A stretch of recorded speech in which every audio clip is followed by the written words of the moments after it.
স্ত্রীর স্বীকৃতি পেতে স্বামীর বাড়িতে অনশনে বসেছেন এক তরুণী। প্রেমিককে বিশ্বাস করে প্রথম স্বামীর ঘর ছেড়ে দ্বিতীয়বার শুরু করেছিলেন সংসার, কিন্তু সেখানেও ভয়ানক ধোঁকা খেয়ে এখন অনশনে বসেছেন এই তরুণী। ভুক্তভোগী নারী বলছেন তাকে স্ত্রীর মর্যাদা দিতেই হবে। এখন আমি স্বামী স্বীকৃতি, আমি তার স্ত্রী স্বীকৃতি চাচ্ছি। এভাবে আমার কাছে ছিল, এমনকি শারীরিক সম্পর্ক তার সাথে আমার সবকিছু হয়ে গেল।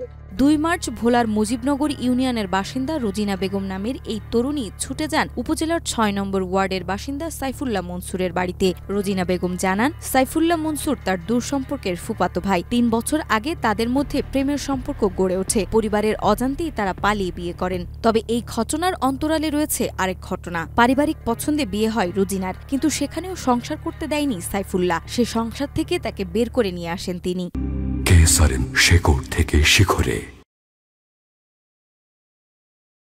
আমার আব্বু আমার বিয়ে দিয়ে দিবে, আমি রাজি না। পরে বিয়ে দেওয়ার পর বিয়ে দিয়ে দিছে। আমি সাইফুল্লাহ মনসুরের জানাইছে বলছে তুমি ওখানে যেয়ে সুখে থাকতে পারবে না, যেভাবে হোক ওখান থেকে আমি তোমার নিয়ে আসবো। পরে আমি বলছি কিভাবে আসবো? পরে বলছে তোমার খাবার বাসা থেকে তো পড়াশোনা করো, তাহলে ওখানে আসো, আমি ওখান থেকে নিয়ে আসবো। পরে সে আমার ওখান থেকে নিয়ে আসছে। স্বামীর বাড়ি থেকে চলে আসার পর রোজিনাকে নিয়ে সাইফুল্লাহ ঢাকায় বাসা ভাড়া নিয়ে থাকতে শুরু করেন। রোজিনার দাবি, বিয়ের প্রমাণ হিসেবে সাইফুল্লাহ ভুয়া কাবিননামা দেখিয়েছিলেন বাড়ি মালিককে। তিনি আরও জানান, ঢাকায় থাকাকালীন সময় খরচ চালানোর জন্য বিকাশের মাধ্যমে অর্থ পাঠাতেন সাইফুল্লাহ। বলা নিয়ে গেছে, বলা যাওয়ার পর আমার বলতেছে এখন কি করবো, এখন আমার এখনো ঘরের কাজ করা হয় নাই, বাবা নাই, তারপরে ঘরের কাজটা একটু কমপ্লিট করি। তুমি কি তোমার এমন পরিচিত কোনো আত্মীয় স্বজন কেউ আছে যেখানে তোমার কিছুদিনের জন্য রাখতে পারবো? পরে আমি বলছি তাইলে আমাদের বিয়ে শাদী হয়েছে, আমাদের বিয়ে শাদী হয়ে গেছে। পরে আমি কে তাইলে আমাদের কি ফ্যামিলির কাউকে লাগবে না? বলছে না, কেউ ফ্যামিলি কাউকে লাগবে না, বিয়ে কাবিন সবকিছু হয়ে গেছে।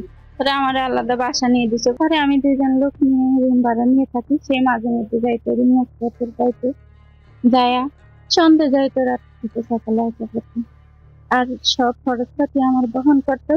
সম্প্রতি সাইফুল্লাহ তাকে ঢাকায় রেখে নিজ গ্রামে ফিরে আসেন। এরপর থেকেই যোগাযোগ বিচ্ছিন্ন হয়ে যায়। এক পর্যায়ে রোজিনা যোগাযোগ করতে সক্ষম হলে সাইফুল্লাহ তাকে চলে আসতে বলে, কিন্তু আসার পরে বাধে বিপত্তি। রোজিনার উপস্থিতি টের পেয়ে তাকে মেনে নিতে অস্বীকৃতি জানায় সাইফুল্লাহ ও তার পরিবার। বাধ্য হয়ে স্ত্রীর স্বীকৃতির দাবিতে স্বামীর বাড়িতেই অবস্থান নেন রোজিনা।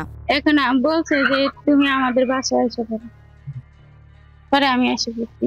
এখন আটকে আসছি, আর তার আম্মা দরজা খুলছে, খোলার পরে আমাদের ঘরের ভিতরে জায়গা দিতেছে না। অনশনের ঘটনার খবর ছড়িয়ে পড়লে এলাকাবাসীর মাঝে চাঞ্চল্যের সৃষ্টি হয়। অনশনরত তরুণীকে এক নজর দেখতে ভিড় জমান স্থানীয়রা। তবে ঘটনার পরপরই সাইফুল্লাহ ও তার পরিবারের অধিকাংশ সদস্যরাই বাড়ি ছেড়ে গা ঢাকা দেন। তবে 2-1 যারা রয়েছেন তারা বলছেন স্ত্রী হলে দিতে হবে বৈধতার প্রমাণ।